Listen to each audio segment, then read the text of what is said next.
Boa noite, pessoal. Estamos aqui mais uma vez reunidas no nome do Senhor Jesus, com auxílio do Espírito Santo, para meditarmos na palavra de Deus. Estamos em Deuteronômio, no capítulo 13. Vamos observar aqui mais algumas diretrizes que Moisés está dando para esse povo que está prestes a tomar posse da terra prometida. Coisas que esse povo vai ter que obedecer, cumprir, para que então eles venham ser abençoados e permaneçam por toda a vida aquele lugar que Deus está preparando há muito tempo para dar de presente para o seu povo eleito, o povo de Israel. Vamos orar e buscar a direção do Espírito Santo para podermos meditar mais essa noite.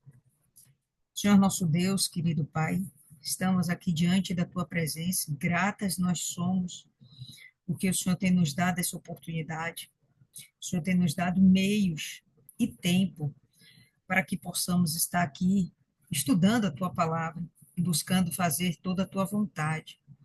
Que ao final dessa noite, Senhor, saiamos daqui com a nossa fé muito mais forte, que o Senhor venha nos acrescentar, que o Senhor nos dê sabedoria e que o Senhor nos dê, meu Pai, capacidade para podermos ensinar outras pessoas a respeito da tua palavra.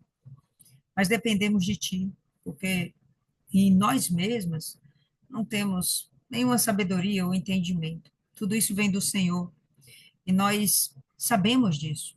Por isso a nossa dependência de ti. E nos colocamos aqui nessa condição, completamente dependentes da tua direção.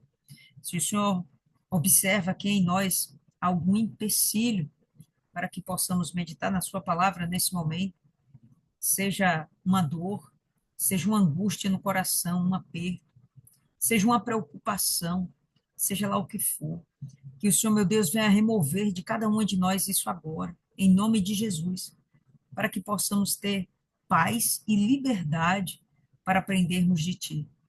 Assim nós entregamos esses breves momentos em tuas santas mãos. Em nome do Pai, do Filho e do Espírito Santo. Amém. E graças a Deus. Vamos lá, pessoal. Deuteronômio 13. E ele vai começar assim.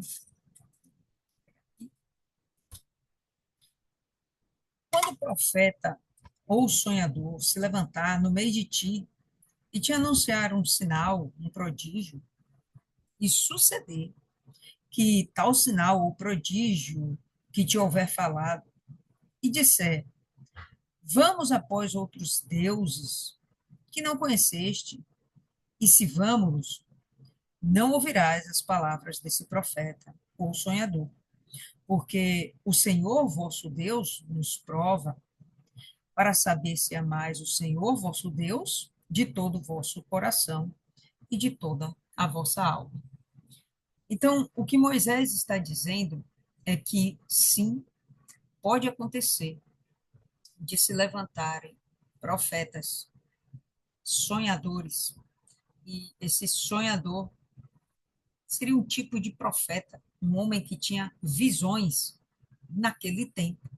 Isso era aceitável. Tinha aqueles que tinham visões que vinham da parte de Deus. Abraão teve uma experiência como essa.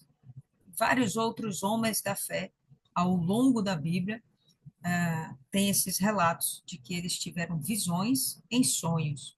Então, não vamos imaginar aqui que seja uma coisa absurda. Não, era plausível que existissem profetas e sonhadores com mensagens da parte de Deus. Mas esses daqui, obviamente, não eram profetas ou sonhadores que vinham da parte de Deus, porque o que eles apregoavam era justamente o contrário do servir a Deus. Eles apregoavam a idolatria, o abandono a Deus, a infidelidade espiritual. E claramente isso está em completo na contramão do que até aqui Moisés tinha falado, ou do que, na verdade, Deus desejava do seu filho, de um servo, de alguém que crê nele, que era total adoração, total devoção, apenas ele e somente ele. Isso aqui não é difícil de compreender, mas o que eu acho interessante, como eu perguntei lá para vocês no grupo, como é que alguém que se diz servo de Deus, se chama pelo nome de Deus, povo de Deus, se colocaria numa situação dessa, de se levantar no meio do povo e sugerir algo desse tipo. Olha, vamos adorar outros deuses? Né? Tipo, hoje a gente está na igreja, não, mas vamos lá no terreiro? Vamos num centro espírita? Vamos consultar ali uma taróloga? Né? Vamos lá na igreja dos Bahá'í? E por aí vai. É como se fosse algo absurdo, desse nível. Como que você, dentro da igreja, vai ter alguém se levantando para fazer esse tipo de proposta? Eu realmente não consigo conceber, salvo se a mente dessa pessoa não estiver completamente, ah, como poderíamos dizer, enfeitiçada por Satanás. Porque não faz nenhum sentido. Você conhecer esse Deus, você provar desse Deus, você saber quem é esse Deus, você ter um mínimo de entendimento de quem é esse Deus. E ele está falando aqui do povo de Deus, não é o povo incrédulo do mundo, é o povo de Deus. Alguém se levantar para fazer esse tipo de proposta no meio da congregação, né? Isso é absurdo nos dias de hoje, imagina naquele tempo, onde eles tinham já tido experiências maravilhosas, vindas do céu para o próprio Israel, cuidado de Deus para com Israel, né? Então, é absurdo a gente pensar que isso poderia acontecer. Bom, mas se Moisés está fazendo o alerta, é porque isso poderia acontecer de novo. Isso poderia acontecer de novo. Dentro de Israel, teve aquele povo que inventou de vamos fazer o bezerro. Lembrando, a ideia deles era realmente adorar a Deus, mas eles estavam dando uma imagem para Deus. E assim fizeram lá o bendito do bezerro. Não era o que Deus queria como forma de adoração.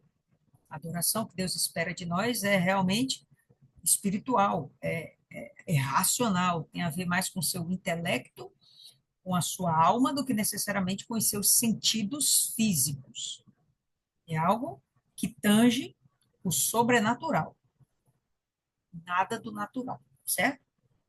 Então, ele vai e diz: olha, não houve esse tipo de gente. Inclusive porque o Senhor, ele está provando cada um de nós para saber se realmente nós o amamos completamente, de todo o nosso coração, ou dividimos esse nosso amor com outros deuses. Então, isso era possível de acontecer naquele tempo? Bom, está sendo feito o alerta porque era possível, né? É possível até nos dias de hoje também, e infelizmente sempre existiu isso. Mas o interessante é que Deus permite.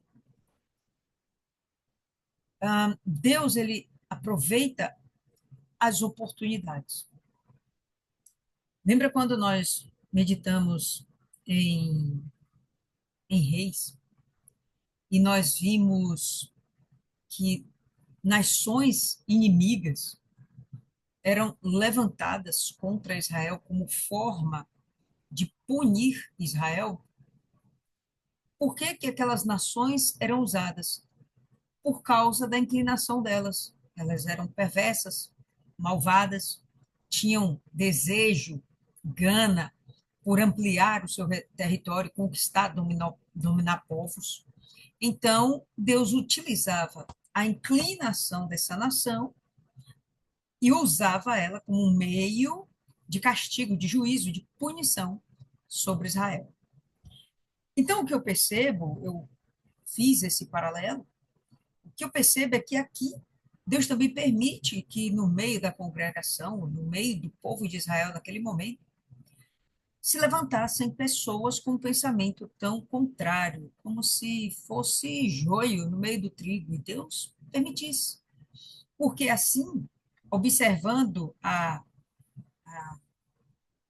a inclinação daquela pessoa de ser perversa e má, e idólatra, né, contra Deus, um anticristo,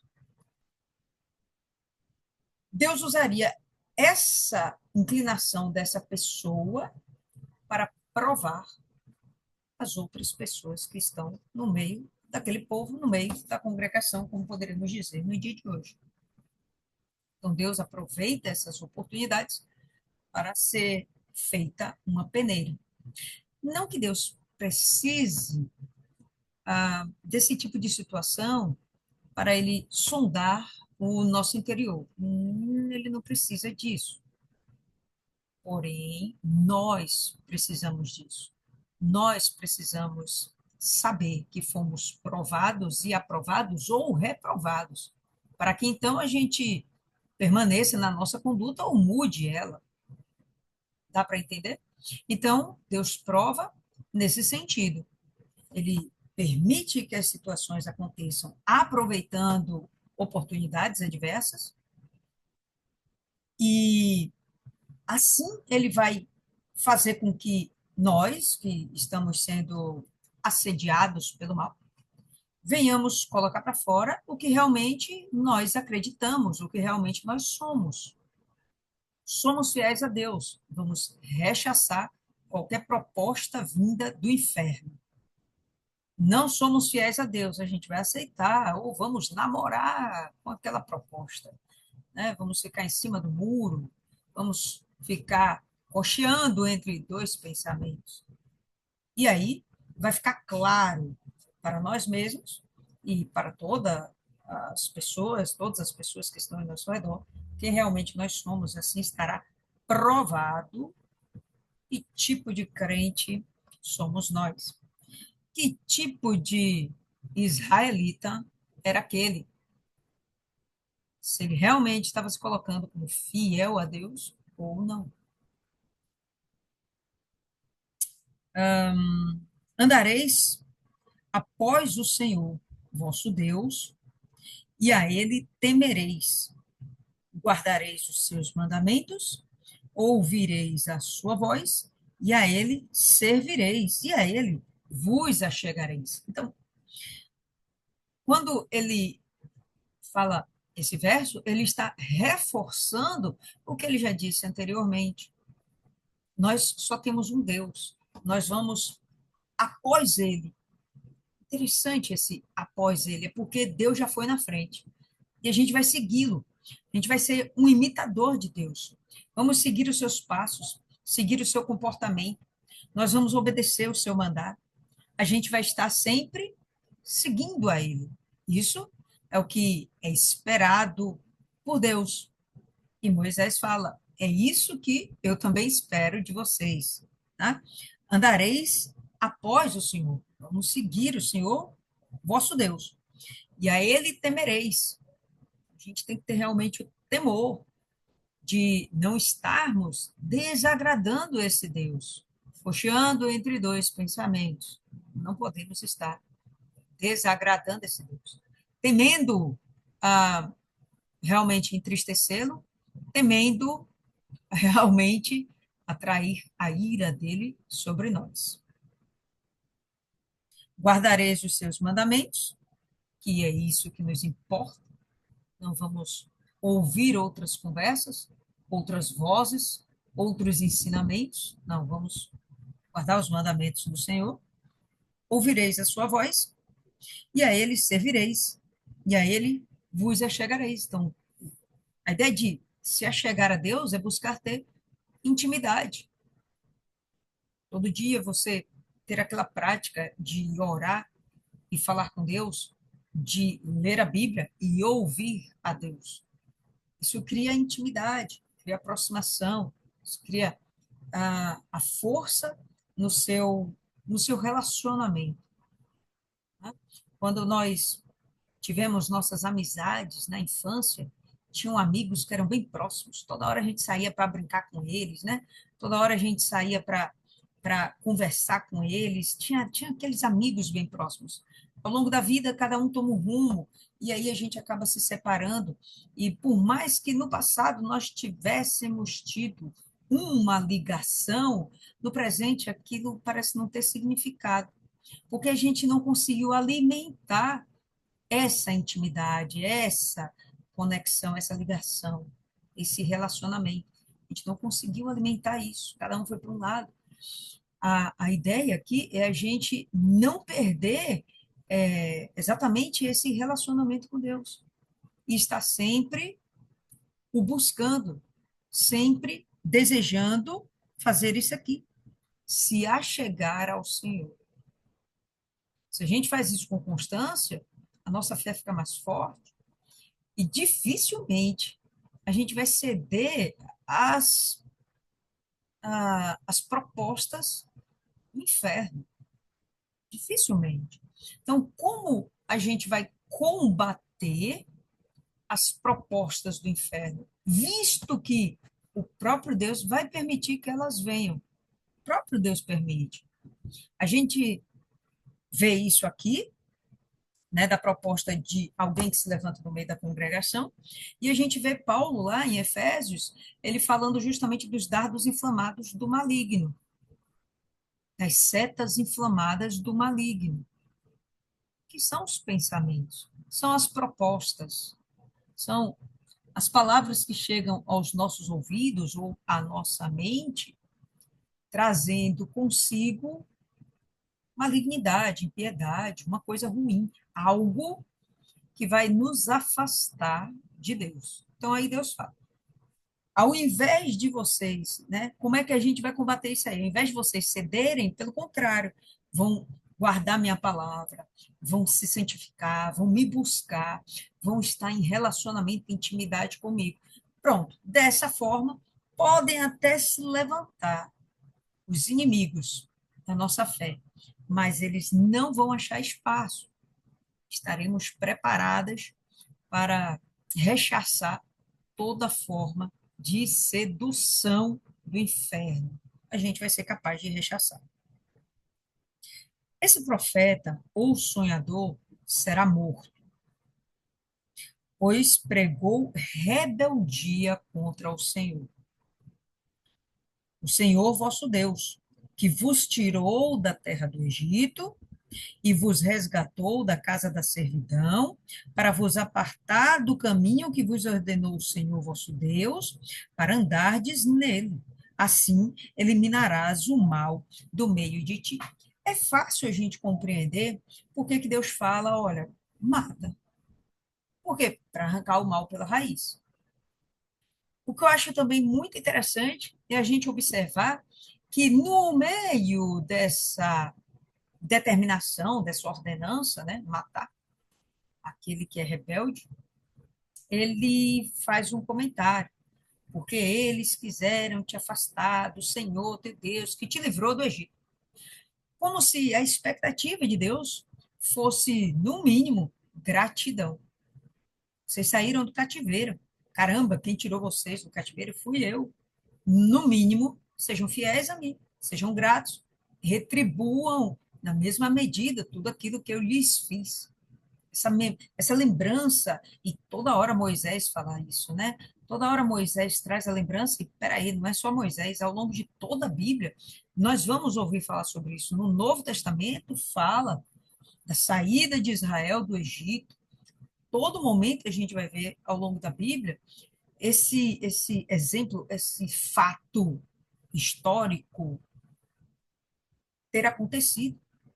Todo momento, esse fato é citado para que Israel seja grato, para que Israel não perca essa lembrança, porque é importante para que ele mantenha sua fidelidade a Deus, ou pelo menos para que ele tenha uma razão para permanecer fiel a Deus. Porque por gratidão ele me salvou.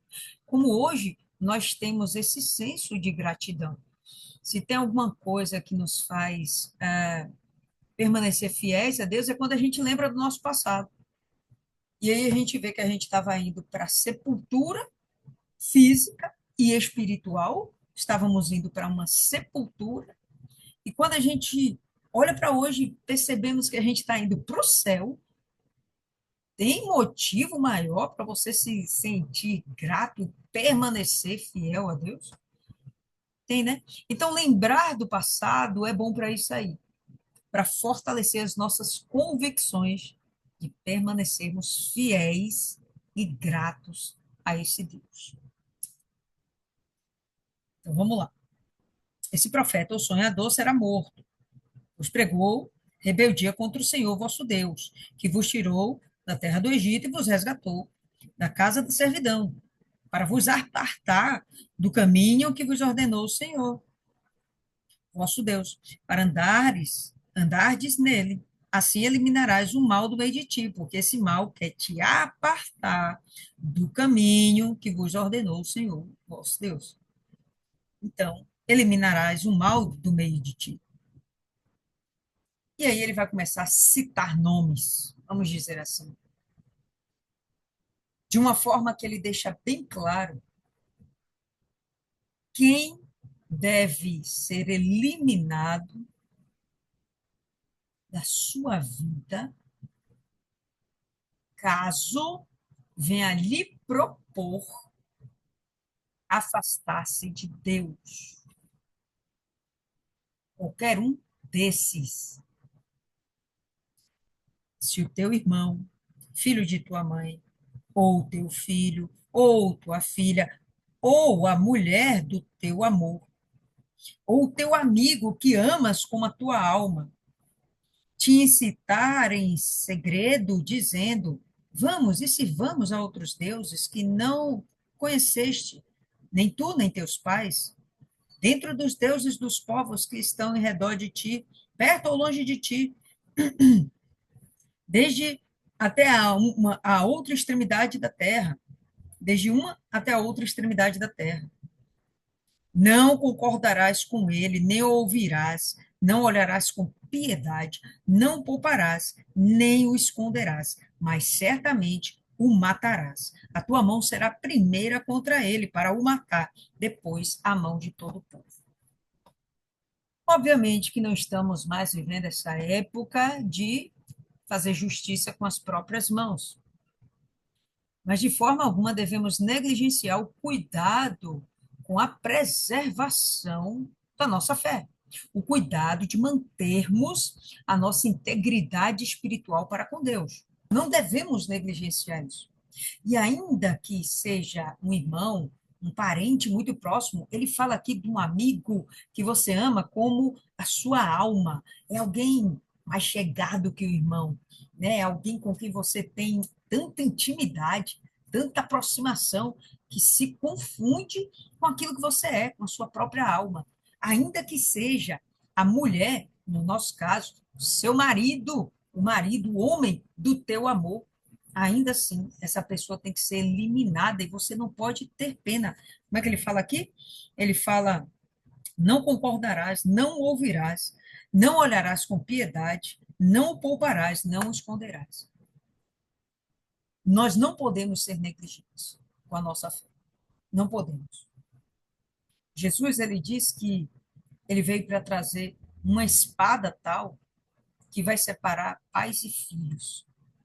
No momento que a gente vê isso, parece uma coisa muito dolorosa e uma coisa muito agressiva. E é, sem sombra de dúvidas, isso é agressivo e doloroso, porém necessário.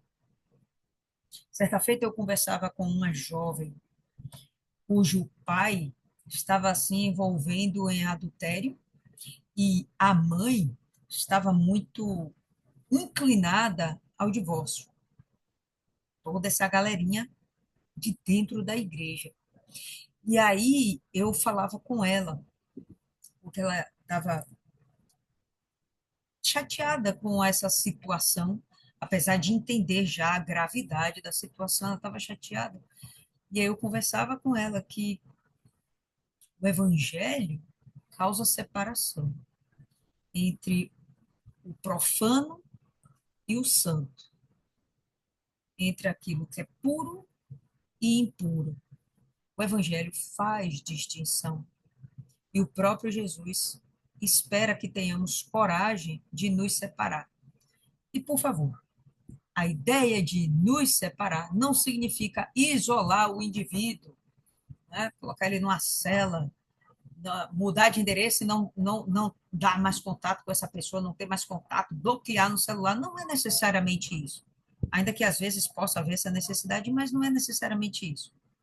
Estamos falando de você manter uma distância de emoções que venham permitir você ceder aos apelos daquela pessoa. Dá para entender? Então, essa criança, essa jovem, né, lá com o seu pai problemático, poderia acabar cedendo aos apelos do pai problemático que ficava apertando a cabeça da menina. Para que você está indo para a igreja? E ele é da igreja.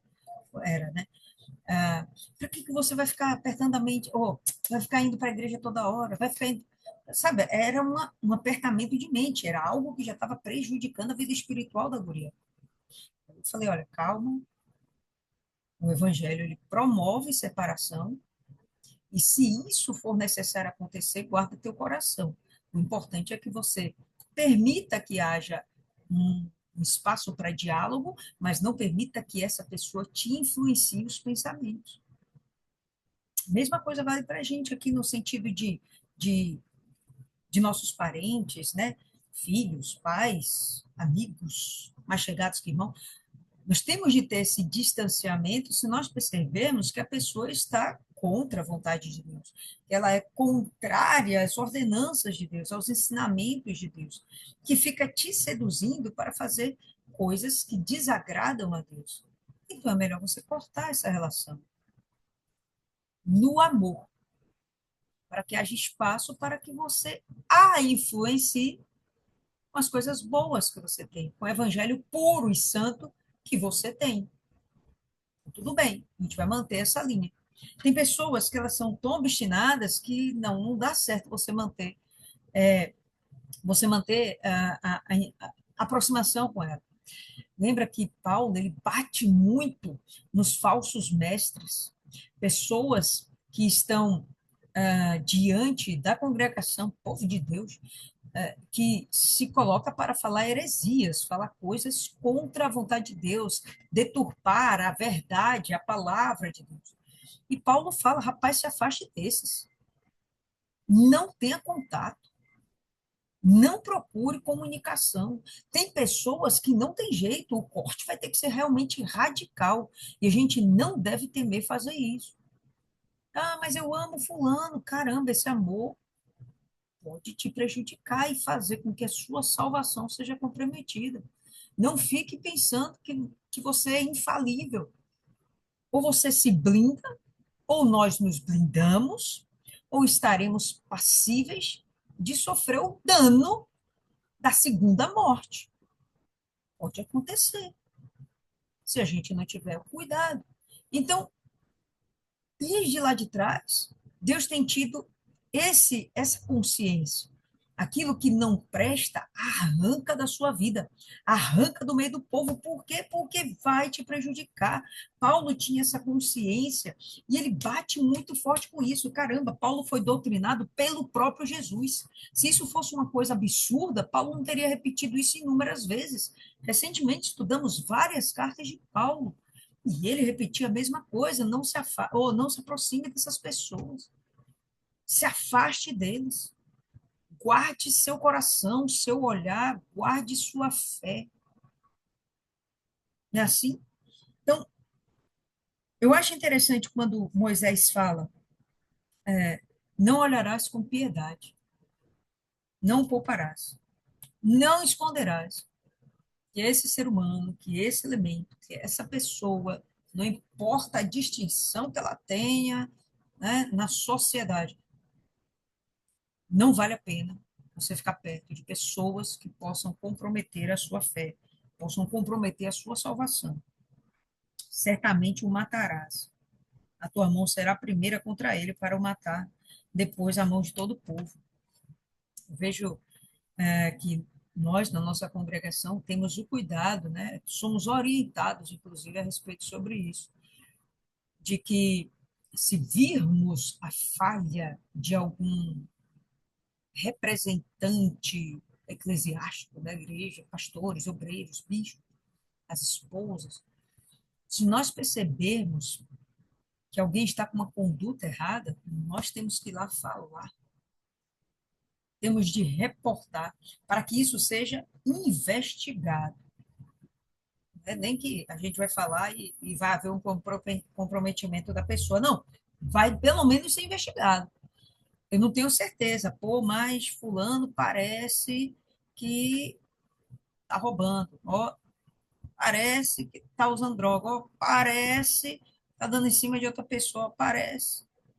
Bom, dentro desse parece, é interessante que isso venha a ser investigado para que haja a devida correção dessa pessoa, para que haja a devida proteção da congregação, da igreja, do corpo de Cristo.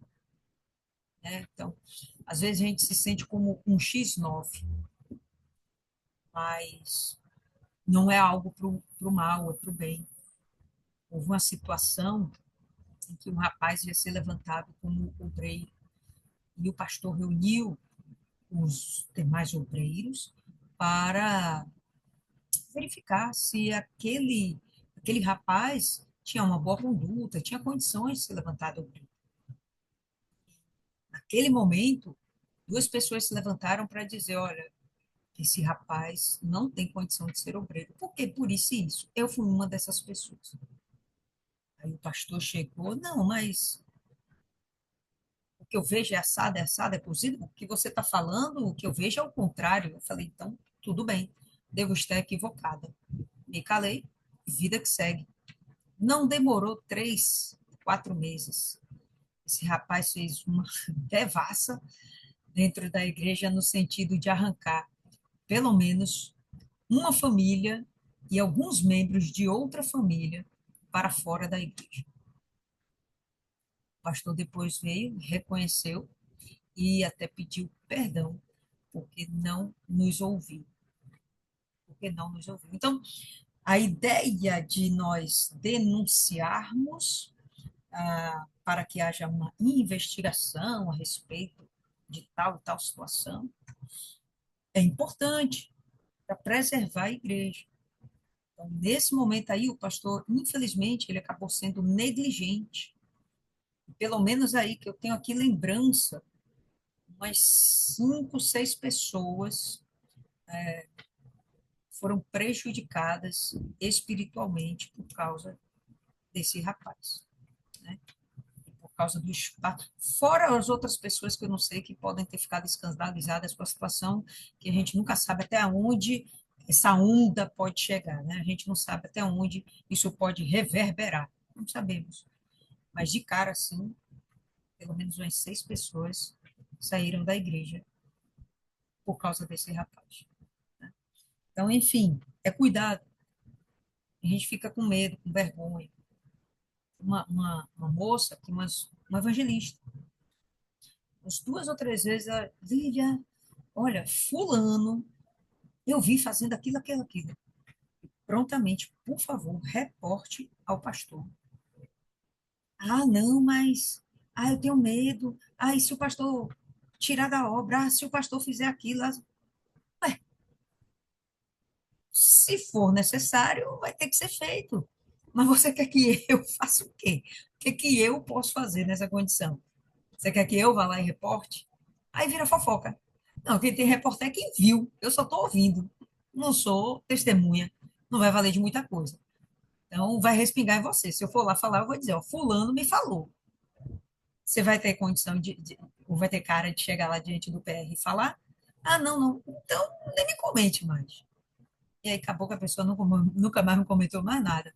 Mas eu não posso ser a fofoqueira.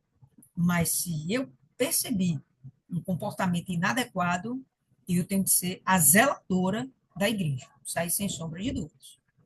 E não tenho receio disso. Não tenho receio. Então, vamos lá.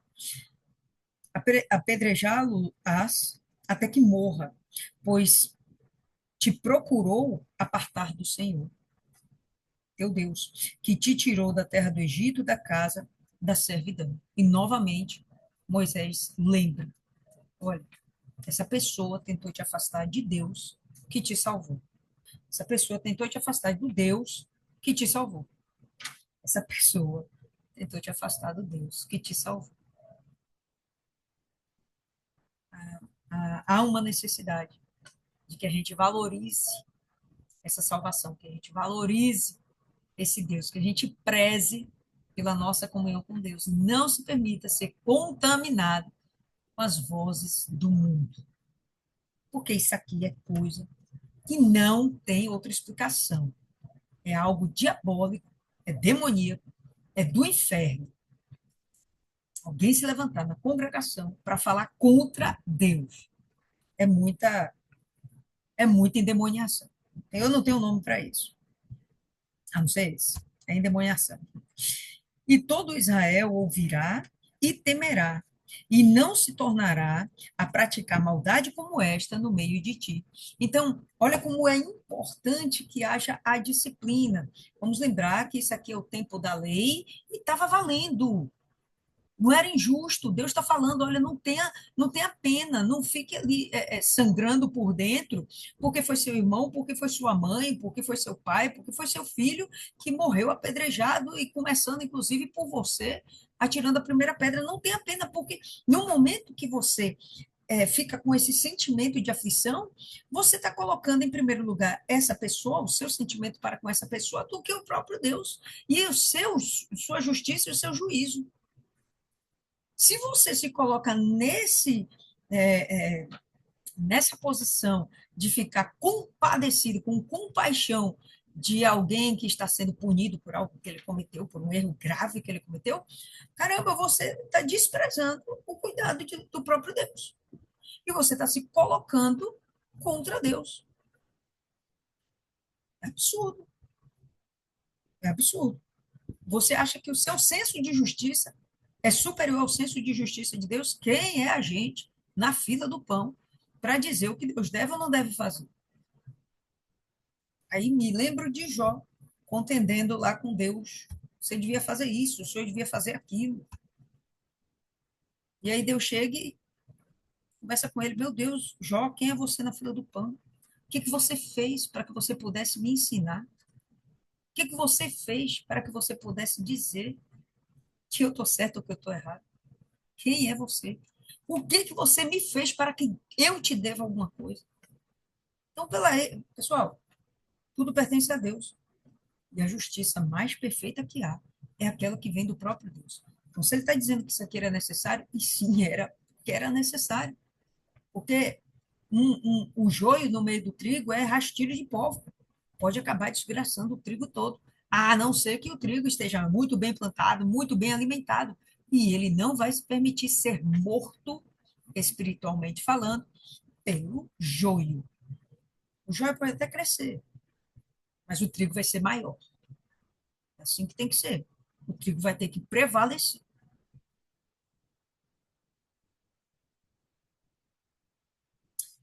Então todo Israel ouvirá e temerá, e não se tornará a praticar maldade como esta no meio de ti.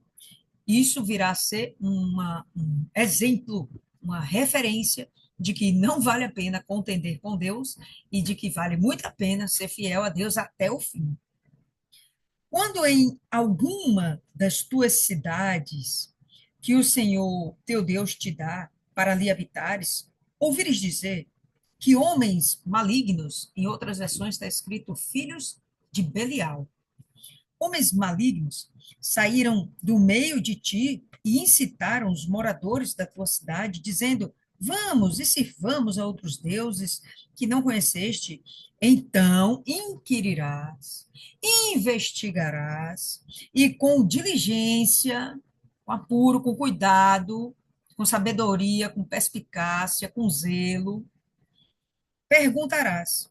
E eis que, se for verdade, e certo de que tal abominação se cometeu no meio de ti, então certamente ferirás a fio de espada os moradores daquela cidade, destruindo-a completamente, e tudo que nela houver, até os animais. Aqui, Deus ele está falando o seguinte, que quando no meio do seu povo se levantar alguém, você identificar esse alguém, então você chegue, denuncie. Vai ser apurado. Foi verdade? Vai ser apedrejado até a morte. Agora, ele está dizendo que a coisa pode ficar pior. Que quando eles entrarem na Terra Prometida e edificarem as suas cidades, porque ele está falando aqui das cidades, né? Israel ainda não tem cidade. O povo peregrino no meio do deserto, está lá ainda do outro lado do Jordão. Então, quando eles formarem suas cidades, se houver alguém que se levante lá, filhos de Belial, homens malignos, é um grupinho, né? Já tem ali uma rebeliãozinha, uma sementinha do mal, não é isso? Não é um homem só, são alguns. Então, vai fazer o seguinte: você vai pegar aquela cidade e destruir toda. Se no meio de um povo, uma pessoa já merece ser eliminada por se rebelar contra Deus, aqui ele agora amplia. Quando uma cidade começar a se levantar contra Deus, elimina a cidade toda. Deus ele é radical, que nem Paulo era radical. Aí tem gente que diz que hoje nós estamos vivendo a fase do Deus, paz e amor. Não, gente. Deus continua sendo justo. E agora até mais incisivo em sua justiça. Jesus ele não veio tirar nada da lei. Transformou, superou. Foi uma lei agora que foi aperfeiçoada através do Senhor Jesus. Então a gente não sai matando. Não, não saímos matando. Mas a gente sai se preservando, né? Vamos eliminando, vamos tomando cuidado, vamos desviando de pessoas ruins e vamos cuidar de que sejamos exemplos. Porque senão, se não formos exemplos para o bem, acabamos servindo de exemplo para o mal. Então, olha só. Ajuntarás todo o seu despojo no meio da sua praça, e a cidade e todo o seu despojo queimarás por oferta total ao Senhor, teu Deus, e será montão perpétuo de ruínas, nunca mais se edificará. Isso aqui vai ser para a memória para todo sempre. Aquela cidade nunca mais deverá ser edificada. Chegando aí, Rosa, tá tudo certo na Bahia, né? Aquela cidade nunca mais deverá ser edificada. A gente está no versículo 16, né? Porque aquelas ruínas vai servir de exemplo, de aviso, de alerta a respeito da intensidade e severidade do juízo de Deus para aqueles que se rebelam contra Deus. Então, quem seriam aquelas pessoas que passariam por aquela cidade e teriam-na como exemplo os próprios israelitas? Por quê? Porque essa cidade aqui está no meio das tribos de Israel. Então, Deus prefere perder uma cidade do que toda uma tribo e do que toda Israel. Então, vamos perder só isso aqui, porque senão vira rastilho de pólvora. Antes ele falou sobre um homem, aqui agora ele está falando de um grupo. A coisa pode crescer. E do grupo virar toda uma cidade, virar toda uma tribo, virar toda a nação. Então não tem jeito. Com Deus o negócio é radical. E, e quem pensa que isso é extremamente agressivo é porque não entende o significado de salvação e se acha superior à justiça de Deus. Se acha superior à sabedoria de Deus. Malu. Ok, ajuntarás todo o seu despojo no meio da sua praça, e a cidade e todo o seu despojo queimarás por oferta total ao Senhor, teu Deus, e será montão perpétuo, perpétuo para sempre, de ruínas, nunca mais se edificará.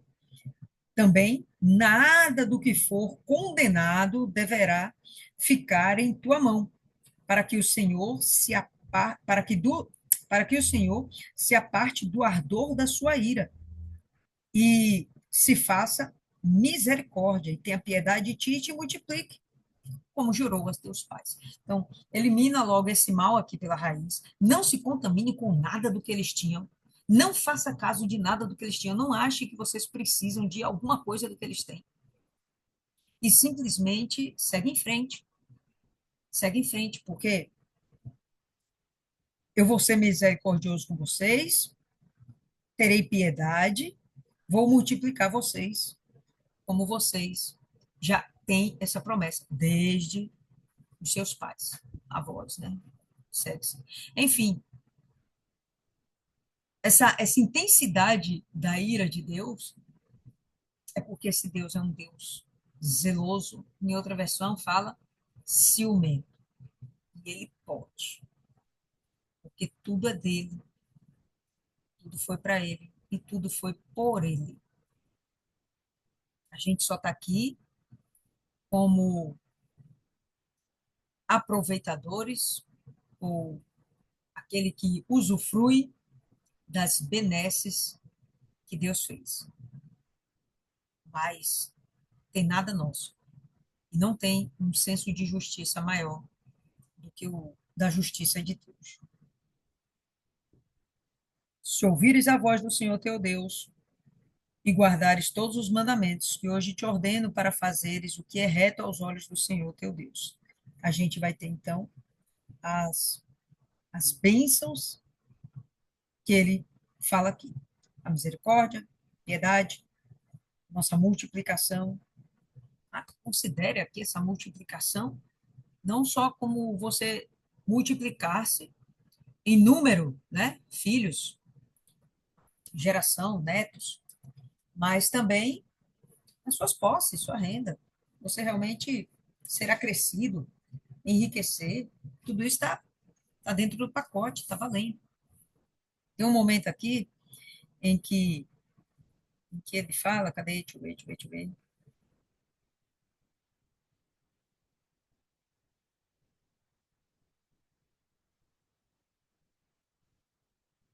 Tá, um minuto.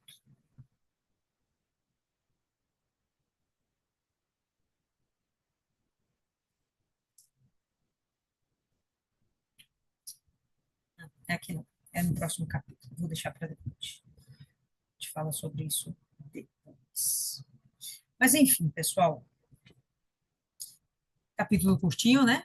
Então, um entendimento fácil, dá para a gente perceber que o principal aqui, a principal mensagem é que a gente não se permita ser corrompido com as vozes do mundo, as propostas do mundo, o brilho do mundo, as astutas enganações, né? Falácias, obras de Satanás. Não é para a gente se permitir. E aí, que fica para vocês? Vamos começar aí com a Viviane.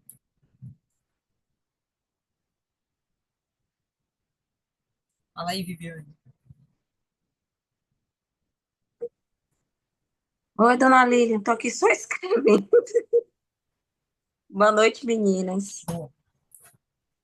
É, Eu achei muito forte esse capítulo, viu? 13. Eu anotei foi coisa aqui. É... Deus não age com sentimento, deve estar bem claro aqui, sem sentimento. Sentimento. Normalmente a gente fica, ô, pobrezinho, coitadinho. E a gente não. Aqui tá escrito, Deus está deixando bem claro que é para você cortar o mal pela raiz. Pode vir o que vier, doa o que doer, você pode sentir dor por aquela pessoa, ou ser até próxima de você, né? A gente não sabe, né? E doer por aquilo, né?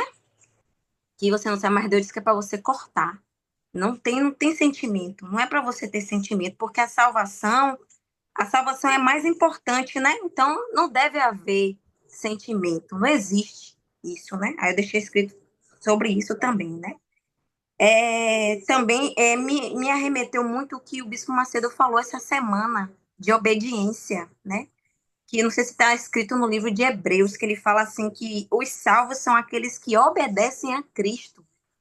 Os que obedecem a Cristo é que serão salvos. Acho que está em Hebreus, não sei que livro é. Eu não me engano, eu já tinha lido. Mas é isso, é a obediência, tem que obedecer. Para obedecer, você tem que meditar, entender o que Deus quer de você, né? Por mais que doa, por mais que aquilo tem que ultrapasse, né, os seus sentimentos. Para mim, arremeteu muito sobre isso, sentimento. Você não pode ter sentimento. A salvação, a fé, não tem nada a ver com sentimento. Para mim, foi isso que me deu a entender. Perfeito. E essa ideia de não ter sentimento é hoje nós temos muito bem esse entendimento da gente, a gente às vezes até extrapola um pouquinho esse entendimento. Nós somos às vezes muito temos um preciosismo muito grande em nos desligarmos completamente do sentimento, né? E às vezes até de uma forma exagerada. A gente às vezes até esquece de como é o amor de Deus, porque a gente não quer dar espaço para sentimento, né? A gente fica tão temeroso que manifestar o amor de Deus, não estou falando de emoção, estou falando do amor de Deus, até a gente fica receoso, porque amor é uma palavra que nos remete a emoções. A gente fica até com medo, né? Mas como é que a gente fala? É amor, sentimento, né? O que eu quero dizer é que a gente é um excesso de zelo, justamente porque a gente não quer perder mais a nossa salvação de forma alguma. Acabamos, às vezes, sendo exagerados até. Né? A proporção que a gente vai amadurecendo, a gente vai acabando desenvolvendo esse equilíbrio, né, entre essas emoções e a nossa racionalidade. Ok, tudo bem, isso aí não é um problema. Mas a justiça de Deus, ela realmente não se dá de uma forma emotiva. A única emoção que eu vejo que tem nessa história, e parece ser realmente uma emoção, e se eu estiver falando besteira, vocês até me corrijam, ajuda aí a gente compreender isso melhor, é a ira de Deus. Ele fica irado, ele fica muito revoltado, ao ponto de ele achar que matar é melhor do que manter aquela pessoa lá. É melhor matar. Porque ele começa a avaliar o risco é muito alto, eu posso perder muito. O que eu posso perder? Posso perder mais uma alma dentro dele, né? Está aqui o perturbador de Israel. Eu posso perder mais uma alma além da dele, eu já perdi muito. Então é melhor matar logo esse cara aqui, porque eu não posso perder nada. Eu penso que é esse critério que o próprio Deus tem. Né? O senso de justiça dele é que ele não tem prazer na morte do iníquo, ele não quer perder ninguém, mas se ele perder mais um além do iníquo, é melhor que o iníquo morra logo. Entende? Fala, Maiana.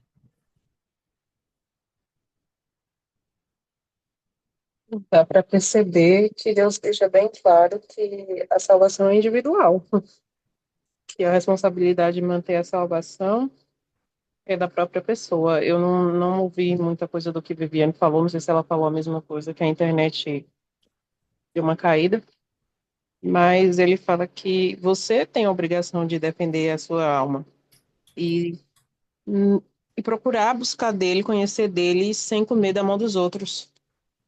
Porque quando ele fala que essa pessoa o sonhador, o profeta, seja lá quem for, ele chega ao ponto de sugerir ir a outros deuses, prova que essa pessoa não está mais bem com Deus. Ah, essa pessoa nunca foi de Deus?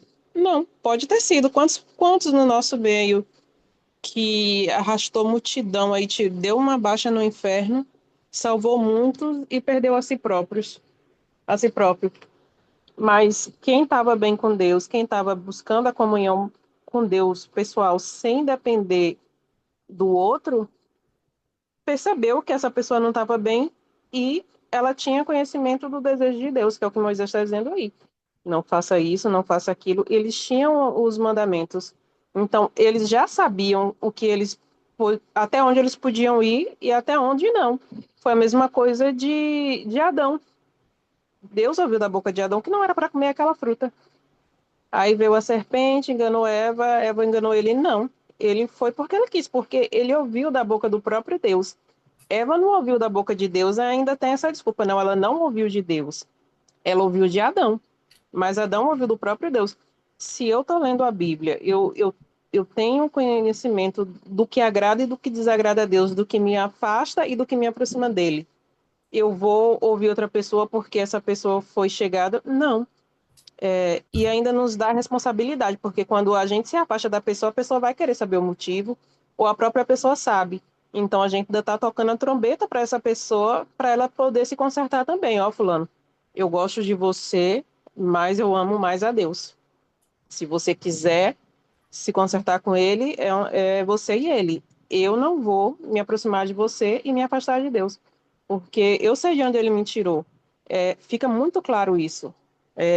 Você não vai poder culpar ninguém pela perdição da sua alma, porque você sabia o que você podia ou não podia fazer, você sabia o que Deus queria de você. E outra coisa que eu quero trazer para vocês, outra coisa que eu quero compartilhar, que eu acabei me passando, quando ele fala aqui, né, dos, dos homens malignos, né, verso 13, que na minha versão King James fala sobre os filhos de Belial. Eu fui procurar o que era Belial. É um deus, é alguma coisa. Que diabo é Belial, né? Porque ele é colocado com letra maiúscula. Então, parece ser uma entidade, né? Um nome próprio. Enfim. E eu fui pesquisar e o significado de Belial é inútil. Inútil e algo que é essencialmente mal, que não significa ausência do bem, significa que é essencialmente mal. É algo que não é capaz de fazer bem nem para si mesmo, nem para outra pessoa. É realmente o sentido de inútil para qualquer coisa. É um sentido muito radical. Quando a gente vê aqui homens malignos, a palavra é traduzida de uma forma simplificada para que a gente possa entender.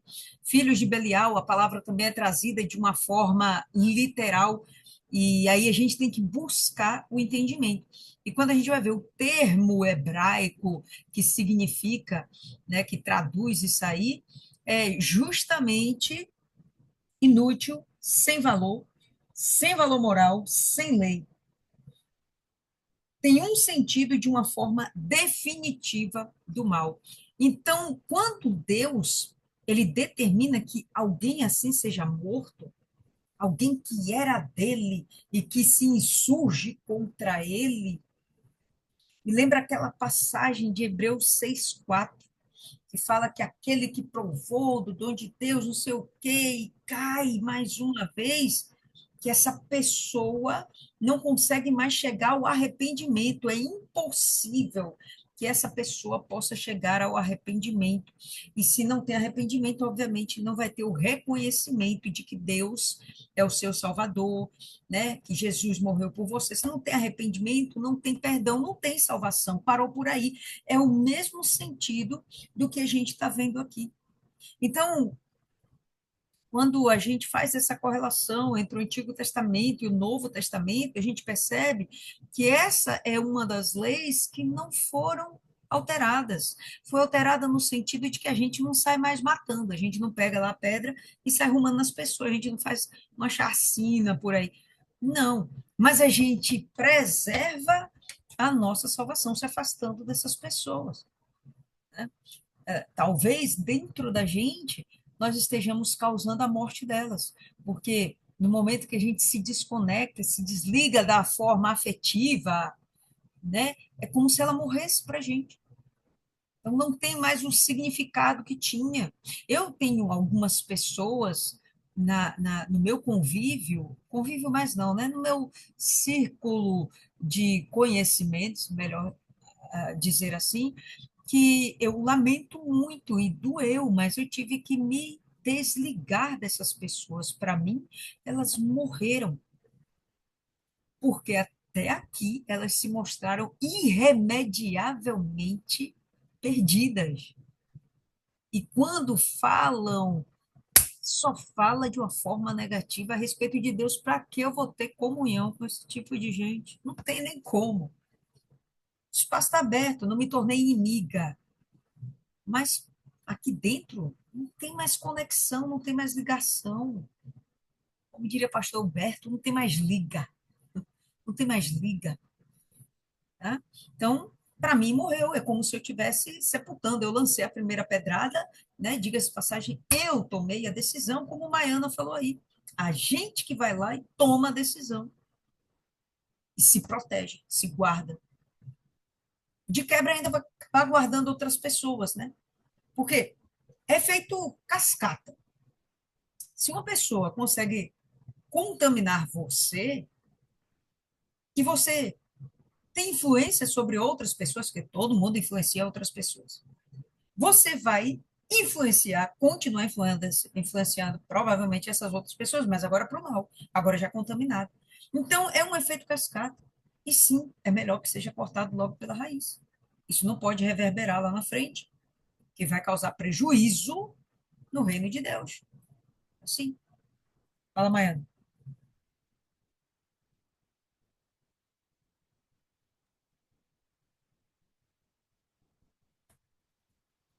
Tá saindo áudio, não.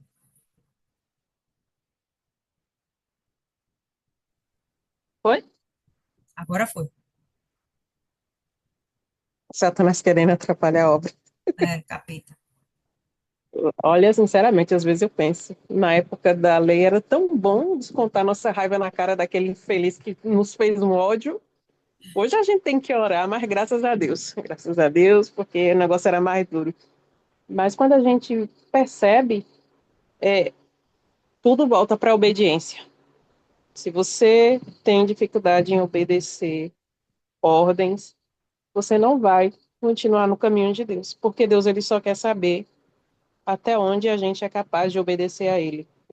Arão não pôde chorar pelos filhos, teve aquele que quando dava sua palavra tinha que cumprir, ou seja, é obediência, é você ser fiel a Deus. E às vezes ele só vai querer isso, porque já aconteceu comigo muitas vezes de ser, fazer tal coisa e eu resisti, dizer que não, que não, que não. E quando eu dizia sim, Deus olhava, pois agora quem não quer, eu olhava assim, Jesus, para que isso? Mas é só você obedecer. E quando você obedece, você está guardado. Você não está pecando, né? Diz que soldado mandado, ele não tem castigo, não tem culpa. E Deus, ele só está nos protegendo, porque se a gente pensa, não, Deus quer que eu me afaste, eu gosto de fulano, só que você vai continuar naquilo dali, Deus te ama tanto, é de pensar assim, Deus ama todo mundo igual, mas ele te ama tanto que te faz entender que aquele ali vai te afastar dele e você vai para o inferno. Ou seja, a pessoa não dá valor nem o amor que Deus tem por ela, porque se Deus está mandando fazer isso, é porque ele não quer perder essa pessoa. E ninguém vai me amar mais do que o próprio Deus. É só obedecer. Verdade, fato. Isis, você consegue participar aí hoje, Isis? Sei que a sua internet aí está caindo demais.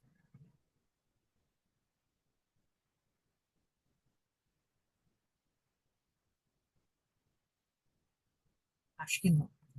Deixa eu ver aqui. Abriu a Isis? Não?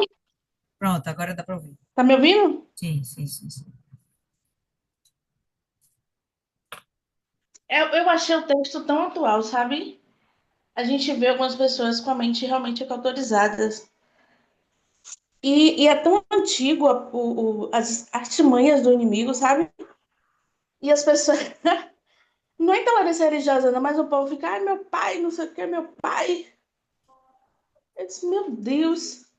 Mas tem Tem certos processos na nossa vida, pelo menos Isis, que eu me vejo o tempo todo rompendo com velhas práticas, que disfarçadas de cultura, disfarçadas de ensinamentos de mais velhos, e buscando racionalizar sempre. A gente fala muito da fé racional, mas hoje eu vim entender que realmente é pensar, poxa, aquilo faz sentido? Aquilo está dentro do que eu tenho estudado de Deus? Se não está, se afasta, rompe com aquelas práticas. E o tempo todo eu me pego nesse movimento de olhar aquilo que parecia natural, que era, que era uma prática realmente, e que às vezes a gente, criança, nem entende o porquê. Eu tô com um cachorrinho novo, um pinche zero, e eu me peguei, não vou amarrar uma fitinha vermelha no pescoço dele, porque era o que minha avó fazia. Totalmente uma prática pagã. Aquilo dali era para molhado, né? E aí pensei nisso, isso me veio à memória. E, opa, eu lembrei do que aquilo era. Não me cabe mais, aquilo não dá para mim. E vindo essa orientação de Deus, parentes, amigos, não sei o quê, que podem nos induzir a práticas pagãs, se nem a gente perceber. A pessoa lhe convida para um almoço, para comer um bolo de Santo Antônio, não dá, né? Eu sei que a gente sabe que o que contamina é o que sai, não que entra. Mas aquela prática, aquilo ali, tem todo um ritual, tem todo um movimento. E eu já fui quando não era crente, eu não entendia porque para comer um bolo tinha que acender uma vela antes, para tomar um munguzá, tinha uma oração na frente de um santo, sabe? Coisas que eram naturais. E hoje, entendendo da fé e meditando, estudando, eu vejo que aquilo são práticas pagãs, que nos eram induzidos, que nos eram iniciadas, nós éramos iniciadas sem nem saber por quê. E eu vi um vídeo de uma menina que ela ouvia um sino. No Natal, ouvia um sino e se jogou no chão. Porque no terreiro era uma prática normal, menina de 5 anos. Porque disse que se bater um sino, tem que se jogar no chão. Não sei por quê. Mas eu acho que eu era aquela criança, sabe, que não entendia o porquê de certas coisas, mas fazia porque parecia natural, parecia que não fazia animal nem bem, mas pelo menos eu me policiar mais nisso, em analisar por que eu faço certas coisas, se aquilo são práticas pagãs, se aquilo é paganismo disfarçado de cultura, disfarçado de tradição, de tradição familiar, sabe? É isso. Pois bem, processo de santificação. Está tudo certo na Bahia. É assim, aos poucos, a palavra vai revelando, o Espírito Santo vai conversando com a gente vai sendo sensível e a coisa vai acontecendo. Para concluir aí, Vanessa. Aí, Vanessa, o que você tiver a acrescentar, fica à vontade. E aí você faz a oração final, por favor. Então, boa noite, meninas. O que eu entendi sobre esse versículo é o cuidado de Deus para preservar o deles, né? Pode até parecer que ele foi radical, porque a nossa salvação é um tesouro, né? Se você morrer sem Jesus, é a segunda morte, vai para o inferno. Então, ele foi super radical, mas o radicalismo dele ali é para proteger, né? E ele sempre enfatiza, ter o coração voltado para Deus, servir apenas Ele, escutar apenas a voz dele. Então, foi esse entendimento que eu tive. E também, quando ele falava em matar, para mim, ficou com aquele povo, filhos de Satanás, né? Que vem roubar o nosso tesouro. Por isso que ele foi bem radical, é matar. Mate, se afaste. E o nosso dia a dia, isso é muito comum. Como a senhora até falou, né? Não é nem um ciclo que a gente convive, não é nem familiar. Um ciclo assim de trabalho a todo o tempo. Às vezes eu me sinto como aquele peixinho nadando ao contrário. Todo mundo indo na direção e eu sozinha indo em outros, em certos ambientes. Mas é isso, eu acho que o segredo é a comunhão com Deus. Se a gente não tem comunhão com Deus, você não obedece, você se desvia, porque o ambiente é propício para isso, né?